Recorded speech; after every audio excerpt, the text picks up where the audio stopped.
Bonjour à tous, bienvenue à cette nouvelle capsule vidéo de Bibliojeux avec nos plus vieux. Aujourd'hui, on parle de mathématiques, en fait de langage mathématique. Et donc, je vous explique en quoi c'est important de travailler cet aspect avec vos plus grands pour permettre un développement du langage qui est optimal.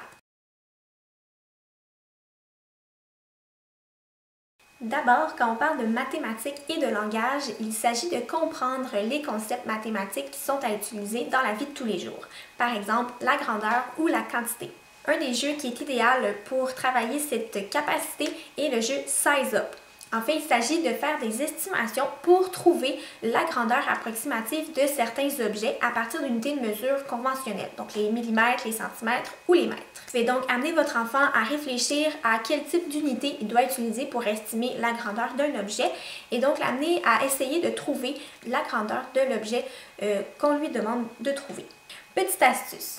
Ici, on parle d'unités conventionnelles, donc celles qu'on utilise un peu partout. Par contre, vous pouvez également donner une petite tendance humoristique à cette activité en utilisant des unités de mesure qui sont dites non conventionnelles. Donc, par exemple, estimer la grandeur d'un arbre en utilisant des cure-dents comme unité de mesure ou encore mesurer la grandeur d'un terrain de soccer avec comme unité de mesure des autobus. De cette façon, on amène les enfants à travailler des unités de mesure qu'on ne voit pas tous les jours, qui sont un petit peu particulières. Ça développe la compréhension des principes de grandeur, de plus grand que, plus petit que, et en même temps, c'est toujours bien drôle de travailler avec des unités un petit peu farfelues. Pour travailler cette deuxième compétence, on peut utiliser des activités du genre « Je comprends tout » qui est un jeu de calcul mental où votre enfant doit rapidement trouver la réponse à l'opération qui se trouve sur la petite carte qu'on lui présente. Ça permet de développer chez l'enfant la compréhension du sens des opérations mathématiques en plus de lui donner accès à toutes sortes d'informations rapidement quand il doit s'exprimer. Petite astuce. Le calcul mental, c'est un peu difficile pour votre coco, pas de problème. Vous pouvez utiliser une feuille pour lui permettre de faire ses calculs pour donner sa réponse, de façon à l'entraîner avant qu'il soit en mesure d'y aller de mémoire. Et vous pouvez également vous-même verbaliser le sens des opérations que vous demandez à votre enfant.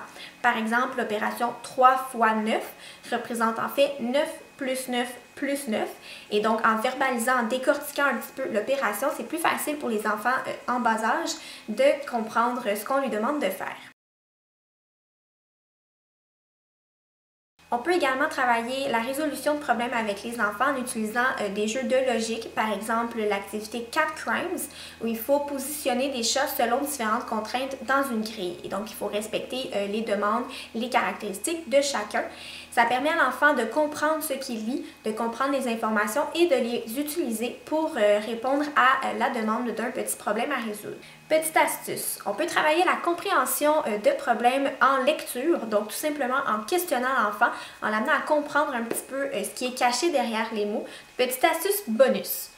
Les mathématiques se travaillent au quotidien avec les enfants dans toutes sortes d'activités, que ce soit en cuisine par la manipulation des tasses à mesurer pour travailler les fractions. Ça peut également être à l'épicerie lorsque c'est le temps de compter le total en additionnant les prix de différents achats. Ça peut même être lorsqu'on revérifie une évaluation qui a été faite à l'école pour regarder le pointage, le pourcentage. Donc les mathématiques sont cachées un peu partout autour de nous. C'est une occasion incroyable de les travailler au quotidien.